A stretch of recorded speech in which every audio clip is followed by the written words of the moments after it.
It's really calming. Is it calming? Calming. I don't think that's how you pronounce it, mate. Is that not how calming said? No. Listen, I think it was the last episode. He's doing it. We were a bit. No, it doesn't have to be it. But we were a bit too Ronnies-y. Okay. But now you're wearing your glasses, which I guess is a thing you do now all the time. Well, I quite a lot at home if I'm watching the telly or I'm reading or... I have never felt more like Ernie Wise. Yes. I'm less rehearsed, though, than Eric Morecambe.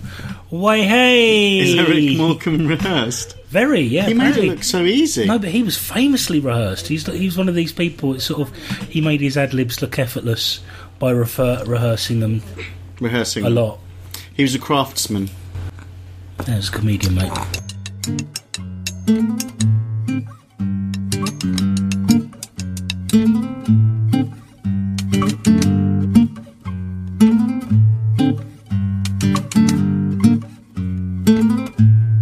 Try not to slander anyone, ladies. We're trying. Especially not us. I've asked Amy to act like I'm not the most ridiculous person she's ever met. Oh, blimey! Sorry, buddy. The buddy I keep talking to is not James. It is Noah. I'm holding Noah. This is a very special episode of Two Grown Men. It's one of our which may or may not be stopped at any minute by Noah pressing the keyboard. It's one of our cup of tea episodes recorded at James's at symbol. Yeah. James's cup of tea table where all of the cups of tea happen. Yeah. I'm having a nice cup of tea, and there's the children. And the children are here, and so are the wives. They are. Hello, the wives. Hello. Hi. There you go. That might not get picked up, but that was them in the background, and that was Scarlett. Noah is being very quiet. Hi, Scarlett. How are you? Oh, that's right. We had a vocal cords removed for Christmas. I forgot. Who was that a present to? The world. Oh, not really. She's got a lovely voice. She's feeding her baby at the moment. So. She's got a baby already. She has. How quickly they grow up. Yeah, too quickly for my liking, but that's inner city living, I guess. Noah's nose is running like someone with a cocaine habit. Yeah, or a runner. Yeah, or a runner. His nose is running like a runner. Yeah. Well, you really are Noah, Eric Morecambe. What's going on? She spitted the water out on my shoulder. Your baby spitted water out onto your shoulder. Oh my god! Why did you do that? Because you're spitting, the baby was spitting on it. Scarlett, I'm gonna change. Okay, we all change, mate. For Christmas, Scarlett got a baby born. You can give the baby water.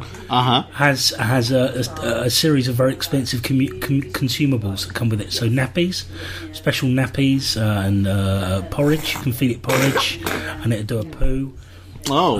And it pees and it cries if you squeeze its hand really hard. So the oh wow! Yeah. So if you physically abuse it, it cries. It cries. That sounds awful. We used to have weeing baby dolls when we were younger. Well, we didn't because boys would never get given dolls. Baby boys would never get given dolls. But yeah, so Action Men. Well, they don't count though. They're Action Man was figures. A doll. He was a doll though, wasn't he? He was a doll size. At the time, everything else was. What's the size of the Star Wars figures?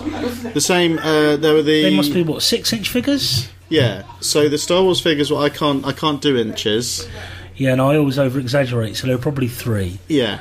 And, but the Action Men were the only doll size. They were dolls. With fuzzy hair. I think they were all dolls. Certainly, when I used to make my sister's Barbies, I think they had Cindy's actually, who were doe-eyed compared to the Barbies. Yeah, and more homely. They had more homely features. Certainly when I was making them hump each other, hump my Action Man, I had an Action Man that had moulded plastic bits, blue, and another one who had like little swimming trunks with blue a belt pants. on, which was very weird. Yeah. And Eagle Eyes and the sniping it. Scarlett's now showing us her Elsa dress that she got for Christmas. That is a lovely Elsa dress. She has got clothes on her bottom half, though. I had to hasten to add, she's no longer fully naked, is she? You may have heard her saying a moment ago. The relief. But yeah, certainly, I was never concerned that there was interspecies mating or naughtiness going on. But I always thought of the Action Man and the Cindy's as being the same. They probably date. She looked the sort. I remember being teased mercilessly once because I was making my hand solo and Princess Leia kiss, and my mum decided that was hilarious. Do you have any memory of childhood that wasn't about being teased mercilessly, though? Because all of mine pretty much is. It's funny, actually. I was talking about something while I was off work. Nicola and I met up with my mum and her partner for a cup of tea in a local out-of-town supermarket. And I was neutral ground. Didn't want them round. Exactly. I was talking about something that happened in my childhood, and she looked me dead in the eye and said, "Do you have any happy memories from your childhood?" Who said that? My mum. Oh. I'm like, well, you were there. You should know how bloody miserable it was. Oh no, you weren't paying attention. That's right. That was kind of the problem. Yeah, I kept my mouth shut and then had a panic attack. So it's good. Oh, great. Oh, it's a little while ago now, so you know. I can. That was the last panic attack you had, wasn't it? No, it really wasn't. But comedy isn't it? Is it is time tragedy minus time or times time or divided by time? It's tragedy and time are part of the equation. Yeah. It's all heavy duty maths. I can't really understand it. Everything is maths. I'd need Stephen Hawkins for this. He probably knows. Tragedy plus time equals comedy. If you keep turning around to look at the family while you're talking. But I love them, though. Aren't you just filled with love? You're going to be really cross. Well, it is that time of year. You're going to be really cross when you come to edit this. Yes. Also, I no longer know where my son is. He's in Scarlett's bedroom. Shall we go and get Scarlett to supervise him? He's in your bedroom. All right, Scarlett.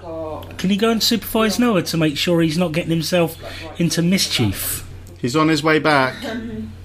Oh, now he's in Scarlett's room. Come on, quick, Sticks. He's in your room. Make sure you put away all the valuables. Yeah. He's Greek, so exactly. Half Greek, so he's half likely to steal it and half likely to feel guilty about it afterwards. That's good. It's not the Christmas period. It's in between we're not really a Christmas episode sort of people. It's the Monday in between Christmas and New Year's. Yeah.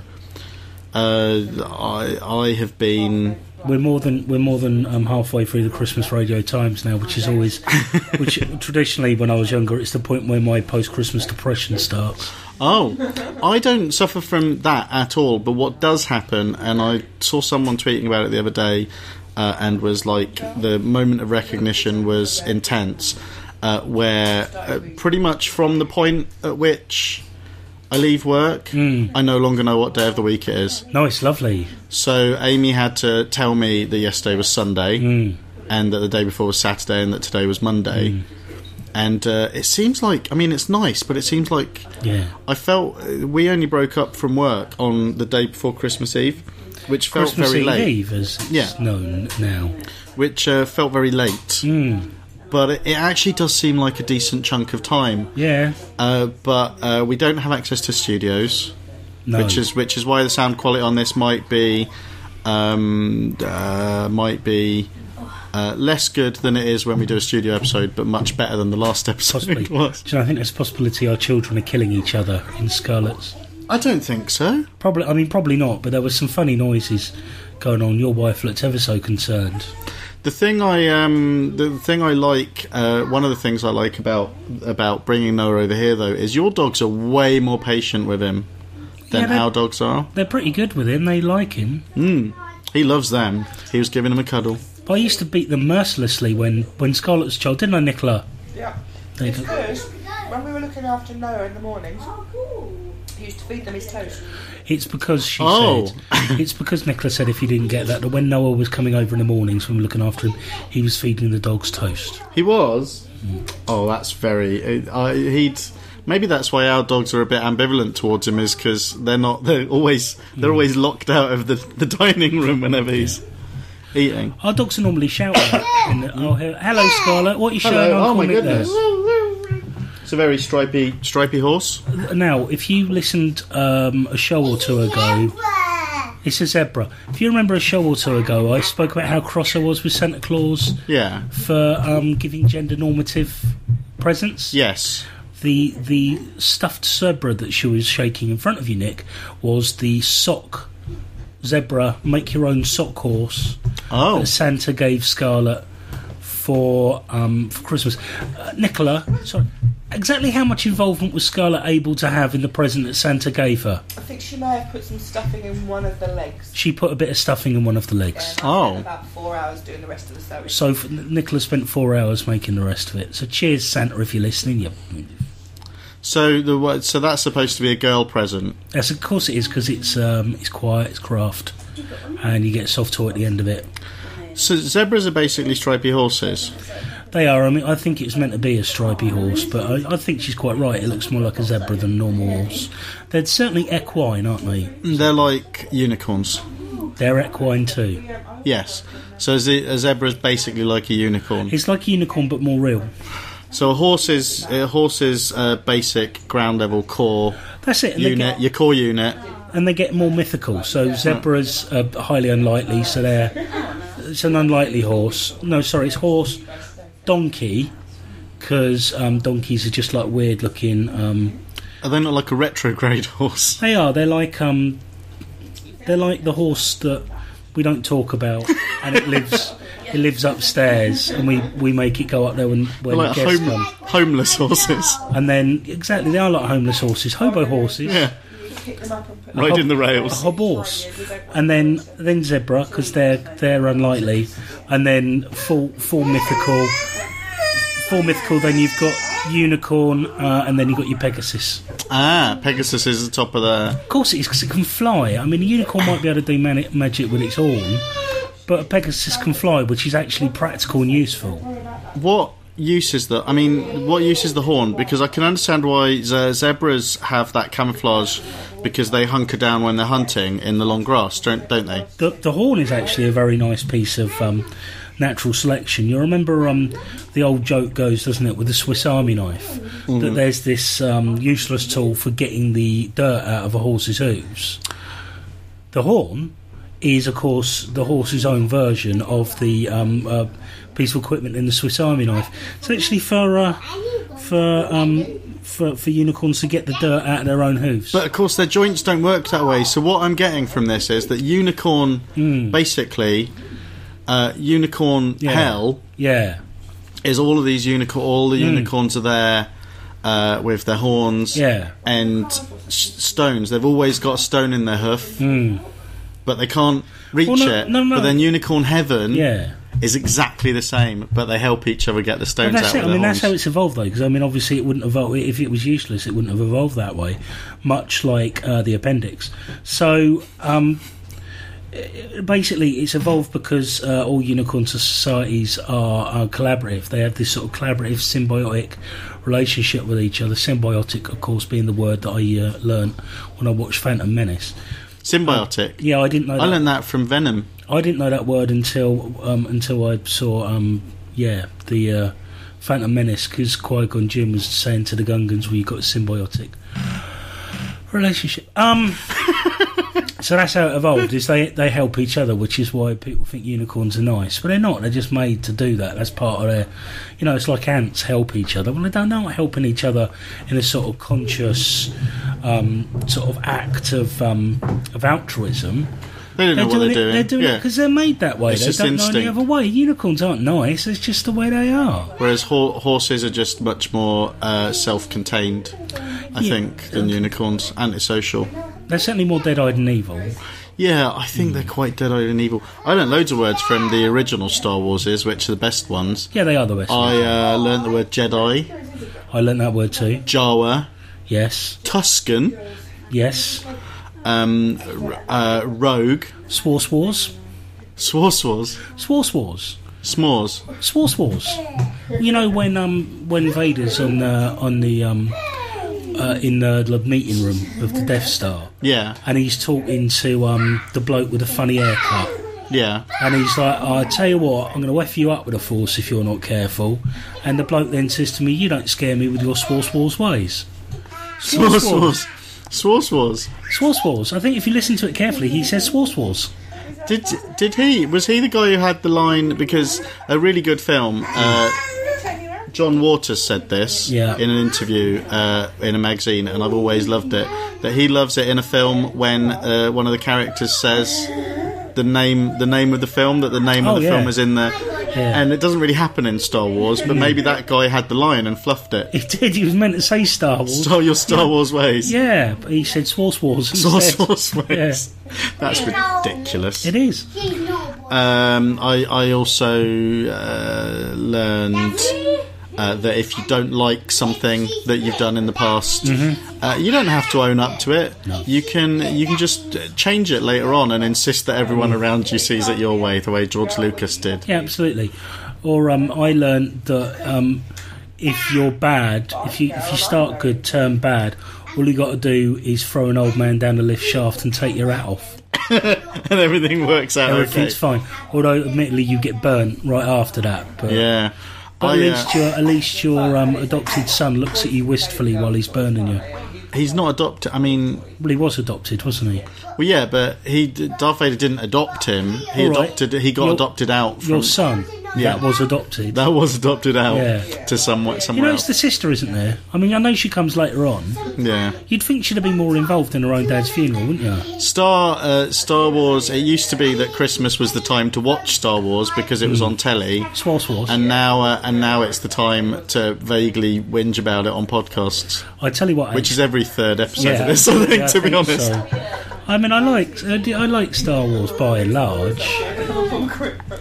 I don't think any of the characters in it are bi.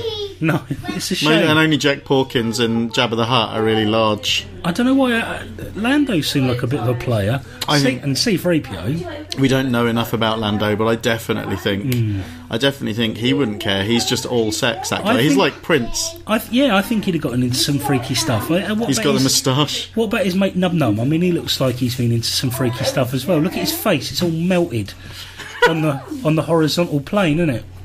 So he must have got into some mad stuff. We should talk about, because we didn't. This isn't going to be a long episode. Was the plan? Yep. We've both had medical emergencies. Well, not emergencies, but medical issues with our children. Yeah. You go first, because I haven't heard about yours. So I'm watching my child open a present at the moment, which is quite nice. Your child's was defective apparently, so we've had to remove it. Oh, was it? Yeah. He is always. You're going to wait at those pauses out? Yeah, probably. He's got a bit of Noah has a bit of a cold at the moment. He's quite often got a bit of a cold, but at the moment he's pretty grumpy with it. Yeah. And it's quite good for me because Amy is the default parent. Yes. We haven't really talked about default parents, but it's a term that seems to have been shared around a little bit on the internet recently. Yeah. It's nearly always the mother. Yeah, but that's because I'm feckless and I tune out sometimes on account of me being sick in the head. Yeah. I don't mean to just gloss over you being sick in the head. No, I think we've addressed it on more than one occasion. So I don't know if it's because he doesn't see me that much or what, but he's very lovey-dovey with me at the moment. It does mean he was a bit grumpy when I'm not around. You were holding him earlier, talking to him in the kitchen, and he was lovely. He's really cuddling into you. Scarlett's very cuddly at the moment. Yeah, but it's because they're ill. Well, as soon as they're feeling better again. She's not too bad now. She had tonsillitis. So this time last week she was sort of laid up in bed, really bad. I've never known her, because she's quite, as you'll probably be observing, she's quite a lively child, and she literally spent the entire day in bed. Yeah. So she was in bed with tonsillitis, and she's on antibiotics, the taste of which she hates. But are you feeling better now, Scarlett? Can you say that with words? Yeah. There you go. Yeah. Thank you, darling. Tell me about the vomiting though. Oh yeah, no, twice. Strangely, after going around Grandma's, Christmas night, Boxing Day morning, she managed to projectile vomit in her sleep. So we woke up and she basically had vomit all over her pillow and her wall, which was terrifying. It meant I didn't sleep the night after for worry, so I sort of checked in on her a few times, and then a couple of days ago woke up luckily this time and started vomiting. So, and it was, oh my goodness, it's one of those. She wanted a cup. We had to wash her hair at about 11 o'clock at night. No, it was all in her hair. She didn't dig that at all. That was not something that went down well at all. So yeah, she's been quite poorly, but otherwise it's been a really genuinely lovely, comforting Christmas. It's been a wonderful. It's one of those things. It's one of those things where when they're ill, or when you're ill during a holiday break, part of you's like, oh well, great. This is this sucks. But at the same time, there isn't a better time to be ill because everyone's at home, and so there is the opportunity for cuddling. Well, as Nicola will attest, I quite like to have like a not too heavy a cold around Christmas, because it makes me feel Christmassy. I like to have a not too heavy cold, and I like to watch a Ken Burns documentary. Oh, that's Christmas, preferably the Civil War. I'm feeling very. I've got my cold has finally descended on me. My yearly cold. I get a couple a year. You're wobbling your adenoids. Yes, and it's not very pleasant. No. So I'm kind of. And Noah seems to have the same thing, but his nose is running an awful lot. But you mentioned your mum. You mentioned your mum. Yes. In passing. That's called. That was interesting. That was a narrative trick you did there, where it's probably unrelated to the fact that she vomited, but by mentioning Nicola's mum. Oh, Nicola's mum. By mentioning her and then saying, "Oh, it's funny," and then just moving on without addressing it. Well, it was coincidental, possibly. To be fair, it's Jenny, my mother-in-law, made a really delicious spaghetti bolognese the other day when we went over, and the problem is I really enjoyed it, but then Scarlett's hair smelt of it, and bile, so I'm not sure I ever want a spaghetti bolognese ever again. Yeah, I can understand that. I've got to tell you how how Amy ended up in hospital. Oh no, please do. Sorry, yeah, no, go on. So things escalated. Basically, Noah's got a cold. Yeah. And we noticed that his lips were a little bit blue. We're getting, not all the time, but just getting periodically every hour or so. They'd go a little bit purple blue. Yeah. And he'd seem a little bit zoned out. Yeah. And because we had problems, because he had problems with that before, we just wanted to check in. And this was on the Friday, was it, Amy? That we noticed his lips going purpley blue. So. Amy confirmed it was the Friday. Yes, Amy confirmed it. On the Friday, and so we were like, well, it's going to be about 4 days before we can take him to a doctor. Yeah. And if we weren't worried, but at the same time we wanted to get a doctor to look at it, and it was going to be 4 days. Yeah. So we called the out of hours people, and they offered us an appointment like hours on. Yeah. And they said they'd call us back. They said they'd call us back within an hour, and they didn't. It took them 2 hours, and then they couldn't give us an appointment until much later that day. And so Amy and I decided, well, let's call up the out of hours, see if we can get because this is a little bit weird. Maybe we could get an earlier appointment. It's in our nature to feel guilty about that sort of thing, but still do it. So I think that's what being middle class is, actually. So we called the out. I think we called the out of hours again, and they said maybe in an us covering exercise more than because of anything we'd told them, because we didn't tell them anything different.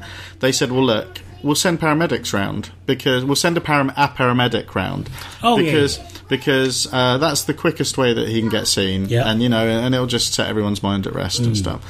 So we were sat there thinking, well, maybe it'll be about half an hour, and there'll be one of the cars will turn up. An ambulance turned up with 2 paramedics. Brilliant.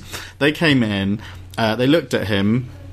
We were all in the living room. They looked at him. They checked his blood, because the thing about the blue lips is you worry about oxygen levels. Yeah.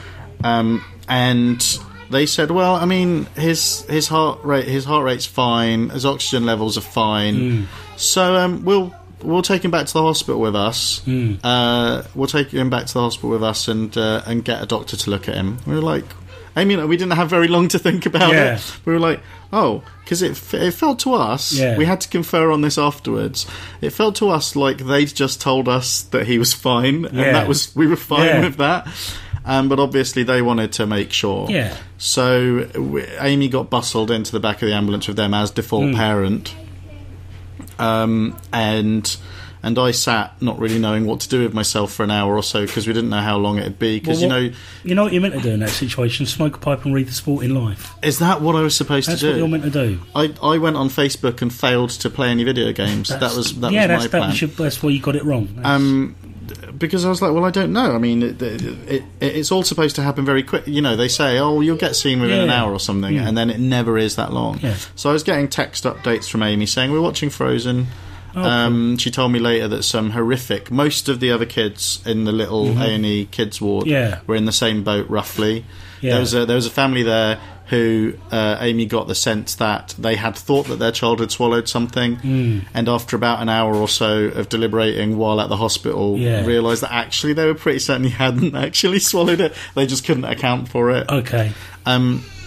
And so Amy watched Frozen on a loop with Noah. I don't think so.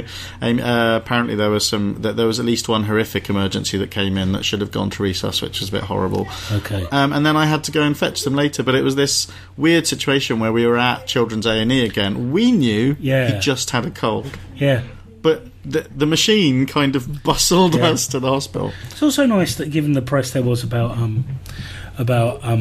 pressure on A&E this winter, it's nice to reassuring to know that you both added to that cost and pressure. So what I like about that was there was a lot of fat shaming. There'll be a lot of smoking shaming, but doctors being closed and people needing to go to A&E shaming was happening as well. I like the fact that... What, in that story? No, the press. I like the press to shame us into using the National Health Service. It's good. It was a very unusual situation, and like the consultant, the nurse, it was one of those situations, the nurses were all great, the consultant probably overworked, probably. I wouldn't believe it. Was a bit weird with Amy. They're all... Yeah. Their bedside manner isn't. No, they're great. Terrible people. And I think that what had happened was we've been keeping the house. We've been keeping the house at between the 16 to 18 degree range, the way it's supposed to be for kids. But I think because of his cold, we're going to make her ill. I think because of his cold, maybe we needed to keep it a bit warmer. Okay. So, Nick, I need to get my shepherd's pie in the oven. No, and I need to go check on the bolognese. Also, this is us pretending that there aren't actual external time constraints being put on this. No, that's fine. Okay. Are you doing anything nice for New Year's Eve? You're just we're seeing our friends Jane and Steve. I think we're going to have a curry. Scarlett, come here, darling. I'm going to have Scarlett say Happy New Year to the listener. Come here, I'm going to want you to say Happy New Year in a minute, okay? So just wait for me. We're going to have a curry with our friends Jane and Steve, which is nice. We were going to. This is interesting. We were going to go out for it, but now I think we're just having a takeaway. Okay, sounds good. No, you can't handle the mic, the robot mic. Yeah, don't wreck the mic. That is bad mic skills. Yeah. What are you doing for New Year? We have some friends coming over. We'll be playing board games. Oki and Matt and our friends Jamie and Dommy will be coming over, and we'll be playing board games. I haven't drunk anything this Christmas. I'll probably drink a bit. I've had one glass of wine. I felt very coldy. I've pretty much given up drinking. I don't care for it anymore, Nick. I still love it. Anyway, we should. Anyway, yes. So Scarlett, we're going to say Happy New Year into the microphone to everyone. Yeah. Okay, when I pinch your tummy, we're all set together. You're going to pinch a tiger? Yeah. Hang on, Noah, come here. Hang on. This is exciting, isn't it? No, excited? Apparently Noah doesn't want to come over here. You're going to say it? Do you want to practice Happy New Year? Happy New Year! Hello, Can he buddy. say Sauce Ways? Sauce Ways. Yeah. Is it good? Noah? I've got Noah now, but he won't say anything. He's learned how to say thank you, but he kind of just says, thank you. It's a bit weird. That's how I say it. Okay, so listener, we will see you in the new year, but for now, hope you're having a good Christmas and time, and Happy Christmas! Christmas! Happy New Year! Happy New Year! Happy New Year!